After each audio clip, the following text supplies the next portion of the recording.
Mheshimiwa Spika, kwa upande wa uhimilivu wa deni la serikali hadi Aprili 2025 deni la serikali lilikuwa shilingi trilioni 107.70, na kati ya kiasi hicho deni la nje lilikuwa ni shilingi trilioni 72.94 na deni la shilingi trilioni 30.76, na tathmini ya uhimilivu wa deni uliofanyika kwa mwaka 2024 ulionyesha kuwa deni letu bado ni himilivu, ikiwa ni kipindi cha muda mfupi, muda wa kati pamoja na muda mrefu.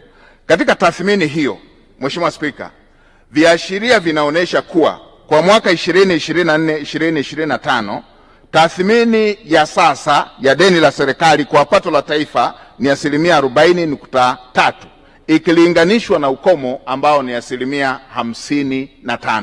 Hatupaswi kuwa na hofu kabisa kuhusu jambo hili. Na kwa upande wa thamani ya sasa ya deni la nje kwa pato la taifa ni 23.6 ikilinganishwa na ukomo wa 40 ambayo ni standard ya kimataifa. Na thamani ya sasa ya deni la nje kwa mauzo ya nje ni 123.8 ikilinganishwa na ukomo ambao ni 180. Hatupaswi kuwa na hofu na jambo hilo. Mheshimiwa Spika, hadi Machi 2025 kampuni ya Moody's Investors Services ilifanya zoezi la mapitio ya kwanza ya tathmini ya nchi kukopesheka katika masoko ya fedha ya kimataifa kwa mwaka 2025, ambayo inaongelea pia uimara wa uchumi wa taifa letu. Baada ya kukamilika kwa zoezi hilo, kampuni hiyo ilichapisha matokeo ambayo yameendelea kuiweka Tanzania katika daraja la B1 kama ilivyokuwa kwa matokeo ya mwisho wa mwaka 2024. Aidha, kampuni nyingine kubwa Fitch Ratings iliendelea na mapitio ya kwanza kwa mwaka 2025, inatarajia kuchapisha matokeo hivi karibuni.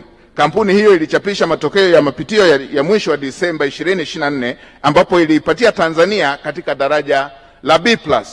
Mheshimiwa Spika, katika matokeo ya tathmini nchi yetu kukopesheka katika masoko ya mitaji na uhimilivu na uimara wa uchumi kimataifa inaendelea kuipa taswira chanya nchi yetu katika medani za kimataifa. Matokeo hayo ni bora kuliko nchi nyingine katika ukanda wa Afrika Mashariki na Kati na kusini mwa jangwa la Sahara.